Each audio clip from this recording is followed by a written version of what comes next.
अभी तक हमने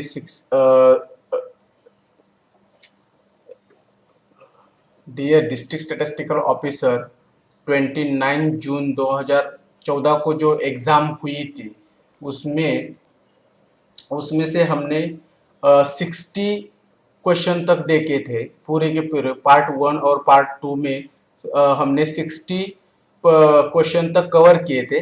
अभी हम 61 से 80 क्वेश्चन तक, मतलब हमारा पार्ट 4 पार्ट 3 हमारा 60 80 क्वेश्चन तक होगा। अभी हम देखते हैं। पहला फर्स्ट क्वेश्चन है, 61 नंबर का क्वेश्चन है। 61 नंबर का question,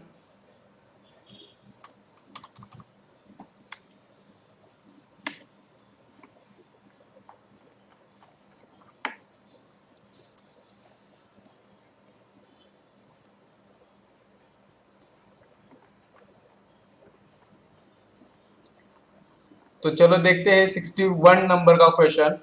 in stratified random sampling which one of the following statement is true। तो इसमें कौन सा स्टेटमेंट सही है और कौन सा, मतलब इधर क्या पूछा है, stratified sampling which one of this following statement is true. Sample mean is always an unbiased estimator of the population mean, ये होता है। या sample mean is an unbiased estimator of the population mean if the sample mean is drawn using proportional allocation होता है। तो इसमें stratified sampling में एक sample mean is unbiased estimator of population mean होता है, ये डेफिनेटली होता है पॉपुलेशन मीन। तो पर कब होता है, जब सैंपल जो उसमें से सैंपल ड्रॉ करने हैं वो प्रोपोर्शनल अलोकेशंस यूज करके जब वो ड्रॉ करते हैं तो ही इसमें स्ट्रेटिफाइड सैम्पलिंग, इसमें sample mean is unbiased estimator of population mean होता है। तो इसका आंसर क्या है, सैंपल मीन सेकेंड आंसर है। Next 62, if we have sample of size n from a population of n units, then match of the following। इसमें हम इसके इन्फ्लेक्शन फैक्टर कौन सा है, सैम्पलिंग फ्रैक्शन कौन सा है, फाइनाइट पॉपुलेशन करेक्शन कौन सा है। तो इसमें फाइनाइट पॉपुलेशन करेक्शन मीन्स क्या होता है, फाइनाइट पॉपुलेशन करेक्शन का कैसे ड्रॉ करते हैं, 1 माइनस एफ होता है। एफ मीन्स क्या होता है, सैम्पलिंग फ्रैक्शन मीन्स हमारा एफ होता है। Sampling fraction is equal to हमारा एफ होता है। और एफ कैसे ड्रॉ करते हैं, F is equal to N divided by small N divided by capital N. तो ये जो है ये सैम्पलिंग फ्रैक्शन है। और फाइनाइट पॉपुलेशन करेक्शन कैसे फाइंड करते हैं, 1 माइनस एफ, मतलब finite population correction is equal to 1 minus small N divided by capital N. तो इधर क्या होगा, capital N minus small N divided by capital N होगा। तो फाइनाइट पॉपुलेशन करेक्शन ये है, इसका आंसर ये है। और inflection factors is equal to capital N divided by small N होता है। तो इसका ए, तो आंसर हमारा क्या होगा, ए थर्ड है, बी फर्स्ट है। तो आंसर हमारा 4 होगा। नेक्स्ट क्वेश्चन 63 नंबर का, if sample size increases then, जब सैंपल साइज इंक्रीज होगी तो इधर ऑब्वियसली सैम्पलिंग एरर तो डिक्रीज होगा, और उसका नॉन सैम्पलिंग एरर होता है वो इंक्रीज होगा। तो इसका आंसर क्या होगा? इसका आंसर होगा कि B and C. Next question 64, in a cluster sampling with varying clusters size, if mean is taken as an estimator of the population mean, then such an estimator will be an unbiased estimator of the population mean. If कब होगा ये unbiased estimator of population mean? जब उसकी जो उसकी the size of a cluster and the cluster mean are uncorrelated होंगे, तब उसमें then such an estimator will be an unbiased estimator of the population mean. कब हो गए? the size of the cluster and the cluster mean are uncorrelated होंगे, तब वो unbiased estimator होंगे। ठीक है। नेक्स्ट क्वेश्चन है 65 नंबर का, a sampling technique in which only the first unit is selected with the help of random numbers and the rest get selected automatically according to some pre-designed pattern is। तो इसमें कौन सी method use होती है? ये जो sampling हम करेंगे तो इसमें कौन सी सैम्पलिंग मेथड यूज होगी? जब फर्स्ट हमारा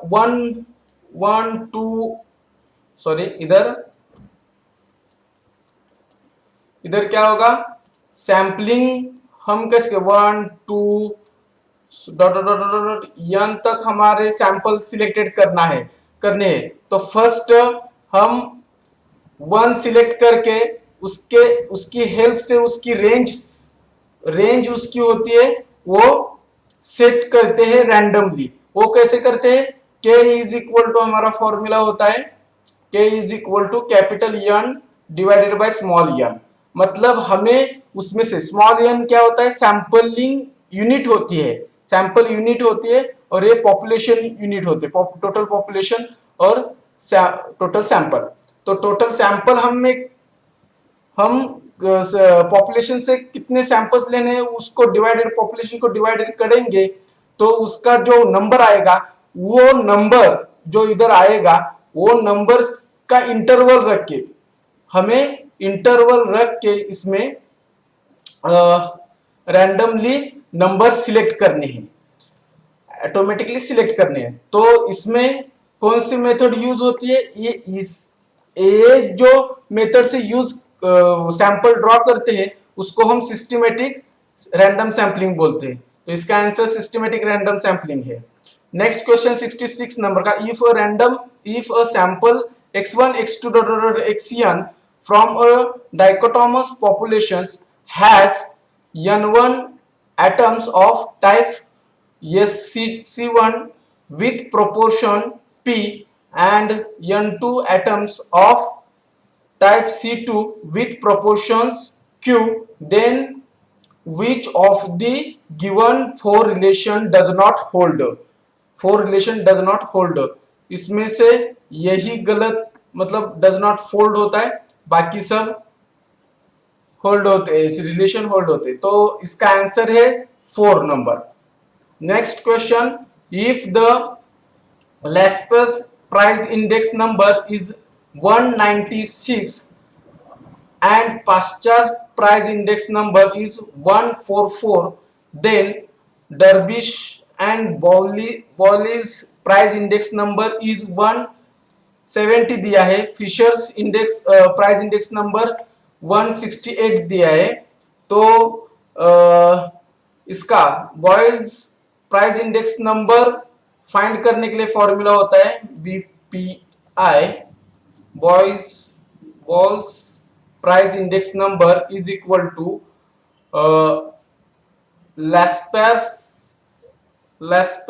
price index number plus Paasche's price index number divided by 2। तो इधर क्या होगा 196 प्लस 144 डिवाइडेड बाय 2, तो इज इक्वल टू इसकी एडिशन क्या आएगी 340 डिवाइडेड बाय 2, और इसका डिवाइडेशन करेंगे तो आंसर हमें 170 मिलेगा, 170। तो ये सही है। और next Fisher's index price index number is 168। तो Fisher's price index number is equal to formula होता है square root of Paasche's price index number into Laspeyres price index number. तो square root 196 into 144 is equal to इसका square root क्या होता है 14 into 144 का square root 12। इसकी multiplication करेंगे तो हमें 168 मिलेगा। तो ये भी सही है। तो इसका आंसर क्या होगा, इसका आंसर होगा both first and second are true. Next question Fisher's index numbers इसमें क्या होता है satisfies factor reversal test but does not satisfies time reversal test. Next satisfies time reversal test but does not satisfy factor reversal test, satisfies both time। इधर इसमें price index number में दोनों ही test satisfies होते हैं, मतलब satisfies both time reversal test and factor reversal test. ये answer सही है।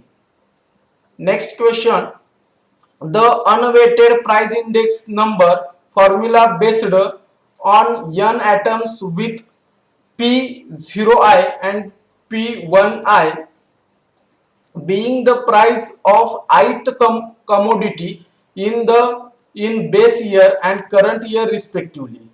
तो इसका formula unweighted price index number का फॉर्मूला हमें इधर पूछा है क्या है, और अनवेटेड प्राइस इंडेक्स नंबर को ही सिंपल एवरेज्ड मेथड ऐसे ही बोलते हैं, इसका दूसरा नाम है simple averaged method.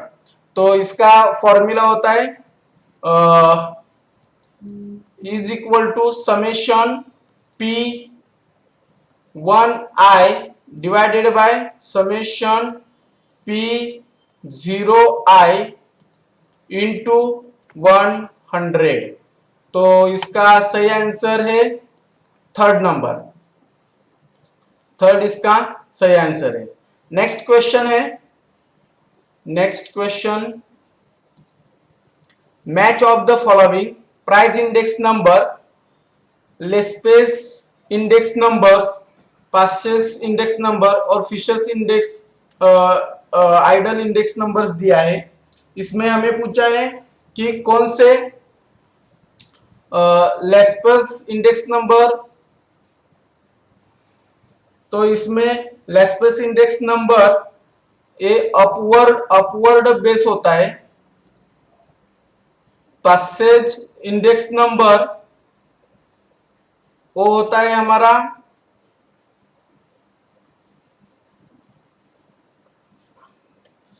Passage index number होता है डाउनवर्ड बेस, और फिशर्स इंडेक्स नंबर होता है फ्री फ्रॉम बायस। तो इसका आंसर है थर्ड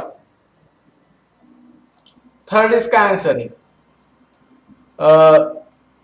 अभी तक मेरे चैनल को सब्सक्राइब नहीं किया है तो मित्रों पहले सब्सक्राइब करो और उस उधर जो बेल आइकन होती है उसको भी क्लिक करो। मतलब जब मेरे वीडियोस आएंगे सभी क्वेश्चन पेपर मैं सॉल्व करके दूंगा। उसमें से जो वो सभी क्वेश्चन पेपर में इसमें उसके आंसर की और सब इधर दे दूंगा। तो मेरे चैनल को सब्सक्राइब करो और वीडियो ज्यादा से ज्यादा शेयर करो। नेक्स्ट क्वेश्चन है फॉर 79 नंबर का question, for the consumer price index numbers price quotations are collected for from. कौन कौन प्राइस कलेक्टेड करता है for consumer price index number में? रिटेलर। रिटेलर उस वो प्राइस कलेक्ट करता है। तो इसका सही आंसर क्या होगा? रिटेलर। 71 नंबर का क्वेश्चन का। नेक्स्ट क्वेश्चन है इफ 72 नंबर का question, if the index number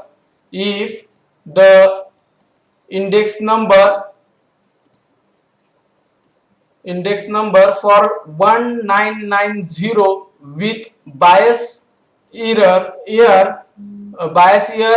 1980 is bias year is 250 the index numbers for 1980 with bias year 1990 is। हमें 22 ईयर का जो मतलब इंडेक्स नंबर दिया है, इंडेक्स नंबर इधर फाइंड किया है 180 विथ 22 ईयर। जब उसका 22 ईयर 1980 होगा तो उसका इंडेक्स नंबर हमें इधर दिया है, इंडेक्स नंबर दिया है 250 और हमें पूछा है क्या? Index number for 1980 with 22 year 1990 का 22 ईयर पूछा है। तो इधर फॉर्मूला क्या होगा? 22 ईयर का फॉर्मूला होगा P1 divided by P2 into 100 is equal to 250। ये दिया है हमें। तो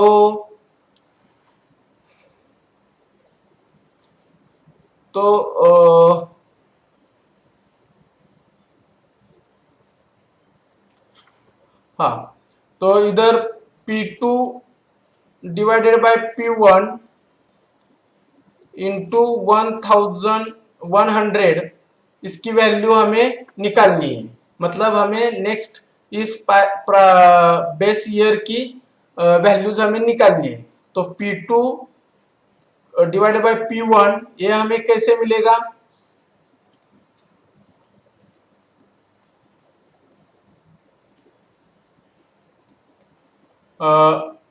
P2 डिवाइडेड बाय P1 हमें फाइंड करना है। तो इधर ये जो है वो क्या होगा? ये इधर आएगा और P2 उधर जाएगा। तो P2 divided by P1 is equal to 100 divided by 250 होगा। ठीक है, तो इसकी वैल्यू हम इधर रखते हैं और हम ए इंडेक्स नंबर फाइंड करते हैं। इसका इंडेक्स नंबर हम फाइंड करते हैं। तो इधर P2 की वैल्यू रखी तो क्या होगी? P2 डिवाइड बाय P1 की वैल्यू रखी 100 डिवाइडेड बाय 250 इंटू 100। तो इस क्वेश्चन इस 00 गया, उसमें 25 डिवाइडेड बाय 4 और ये इंटू 10 है इसको। तो इसका आंसर आएगा 40। तो इसका सही आंसर क्या है? 40। ठीक है।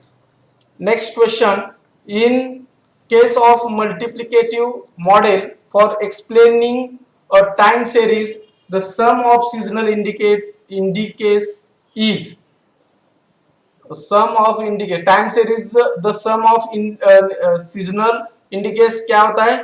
One, question number one, 10 atoms the numbers of seasons, ये इसका आंसर है।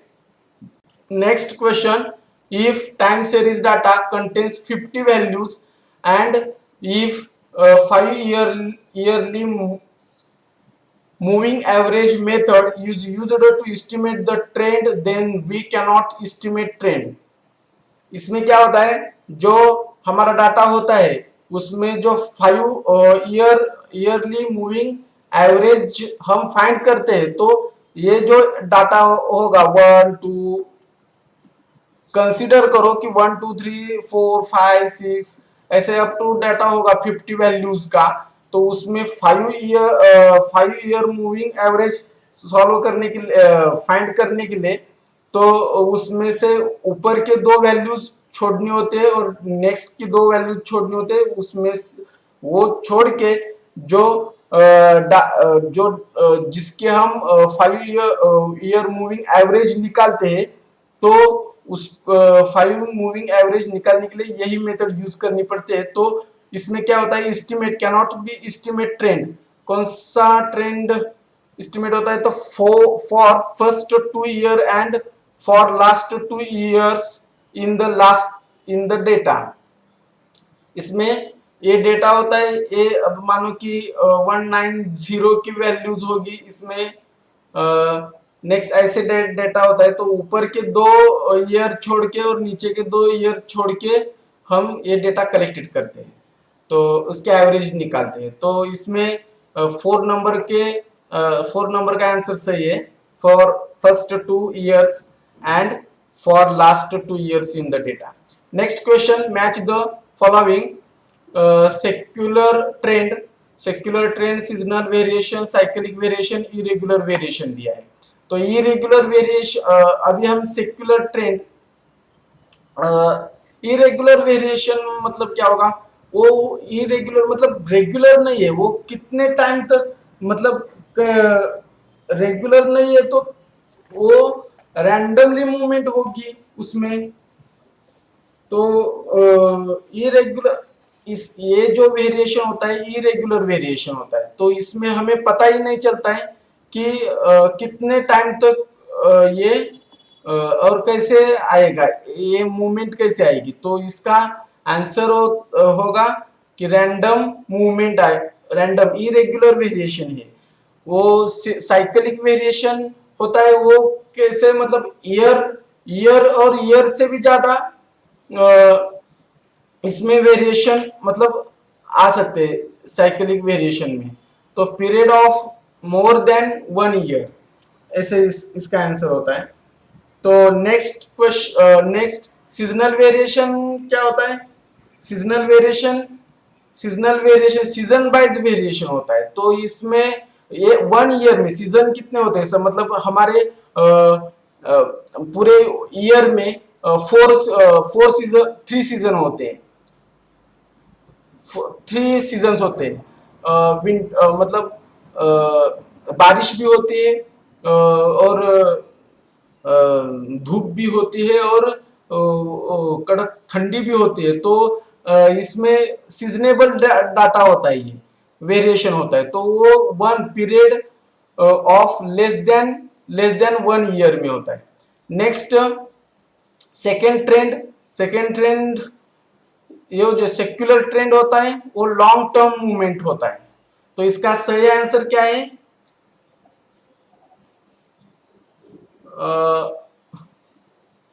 इसका सही आंसर 4 है, ठीक है।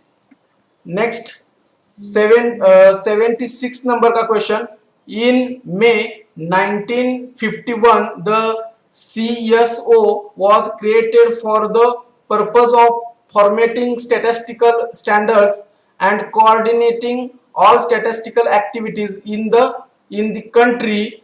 CSO stands for, मतलब CSO मतलब क्या होता है?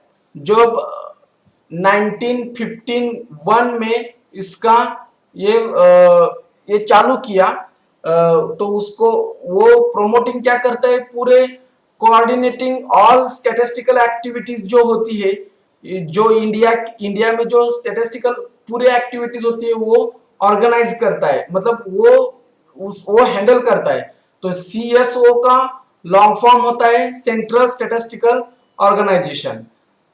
तो इसकी मिनिस्ट्री भी है हमारी स्टैटिस्टिकल, मतलब ministry of statistics.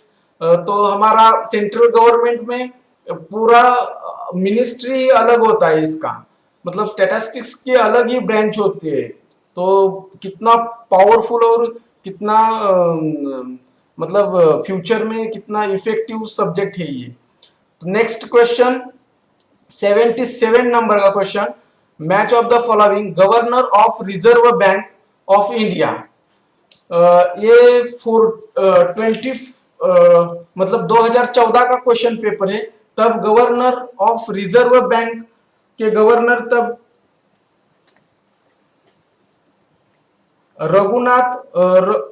Raghuram Rajan थे। Doctor Raghuram Rajan governor of reserve bank of India के गवर्नर डॉक्टर रघुराम राजन थे। Secretary and chief statistician of India, chief statistician of India, तब के chief statistician of India, secretary of chief statistician doctor CTCA अनंत थे। Next director general central statistics office के director mister SK दास थे। 2014 का 14 में ये लोग थे, पर अभी बदले हैं। अभी मैं बताऊंगा कि करंट में कौन है। अभी registrar general and census commissioner of India, ये डॉक्टर C चंद्र मौली ये थे। तो इसका सही आंसर होगा फर्स्ट नंबर का आंसर इसका सही होगा। तो अभी करंट में आप लिख सकते हो, करंट में गवर्नर है हमारे श्री शक्तिकांत दास, श्री शक्ति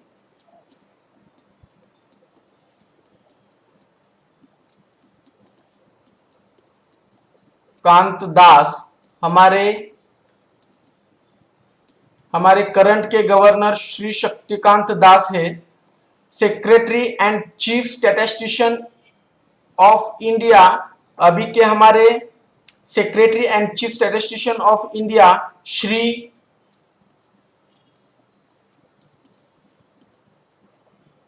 प्रवीण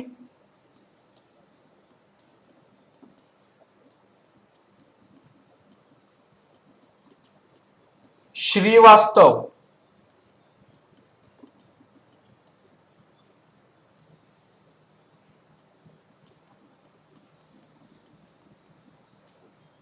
अभी के हमारे secretary and chief statistician Shri Praveen Srivastava है। Director general central statistics office के डायरेक्टर हमारे डायरेक्टर है डॉक्टर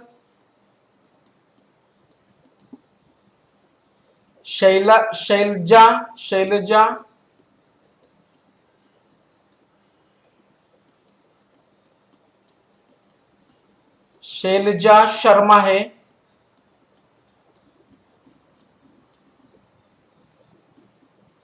और हमारे director general central statistics office के डॉक्टर शैलजा शर्मा है। और इसके ही chairperson director general central statistics office के चेयरपर्सन हमारे प्रोफेसर बिमल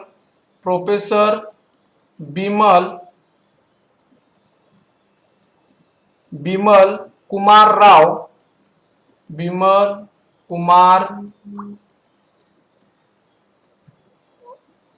रॉय, प्रोफेसर, ये चेयरपर्सन है, चेयरपर्सन।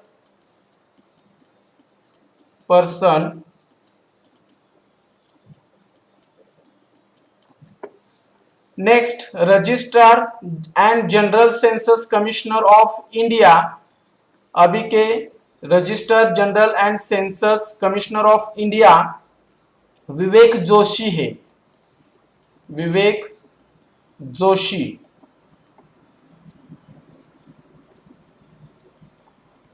ठीक है। नेक्स्ट क्वेश्चन हमारा है, the general statistics office CSO is responsible.